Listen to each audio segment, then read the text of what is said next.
मध्य प्रदेश में 17 नवंबर को मतदान होने हैं और अब वोटिंग के पहले कुछ ही वक्त बचा है। 15 नवंबर की शाम से बड़ी सभाएं बंद हो जाएंगी और देश भर से आ रहे स्टार प्रचारकों का आना जाना भी मध्य प्रदेश में बंद हो जाएगा। जाहिर है 14 नवंबर को मध्य प्रदेश के कई हिस्सों में बड़े नेताओं ने सभा की।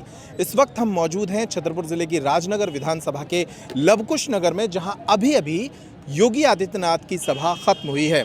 उत्तर प्रदेश के मुख्यमंत्री योगी आदित्यनाथ ने इसी मंच पर अब से थोड़ी देर पहले लगभग 30 मिनट का भाषण दिया। वे हेलीकॉप्टर के जरिए यहां पहुंचे थे और यहां मौजूद जनता को लगभग 30 मिनट तक संबोधित करते रहे। उनके भाषण के दौरान कई प्रमुख चीज़ें हैं जो इस चुनाव में पहली बार आई हैं, इसलिए उनके भाषण को समझना जरूरी है। उनके भाषण को 3 हिस्सों में समझा जा सकता है।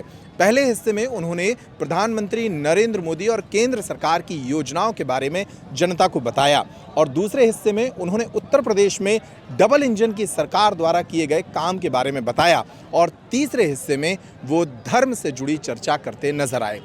भारतीय जनता पार्टी का जो तौर तरीका होता है चुनाव का, उसी तौर तरीके पर वे इस बार इस चुनाव को लाने की कोशिश करते रहे।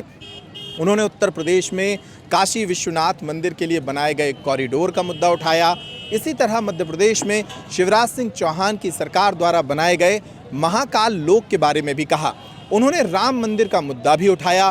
कांग्रेस पर निशाना साधा कि कांग्रेसी अक्सर कहा करते थे कि ये कहते हैं कि मंदिर यहीं बनाएंगे लेकिन तारीख नहीं बताएंगे। अब योगी आदित्यनाथ कहते हैं कि तारीख तय हो चुकी है। 22 जनवरी 2024 में अयोध्या में भगवान राम का मंदिर बन जाएगा। उन्होंने राम के नाम पर वोट मांगे। उन्होंने इसके साथ ही धार्मिक स्थलों पर किए जा रहे कामकाज को गिनाते हुए इन कामों के नाम पर भी वोट मांगे। उन्होंने दंगाइयों की तरफ इशारा किया और कहा कि उत्तर प्रदेश में दंगे बंद हो चुके हैं क्योंकि सरकार जीरो टॉलरेंस की नीति पर काम करती है। योगी आदित्यनाथ की सभा इस तरह के रिमोट एरिया में होना यहाँ के लोगों के लिए भी एक आकर्षण की चीज़ थी। कई लोग सिर्फ हेलीकॉप्टर को देखने के लिए इस सभा में शामिल हुए। बहुत सारे लोग इस सभा में इसलिए शामिल हुए क्योंकि ये 2 विधानसभा क्षेत्र का केंद्र है। चंदला विधानसभा क्षेत्र और राजनगर विधानसभा क्षेत्र के कई मतदाताओं को इस सभा में लाया गया था।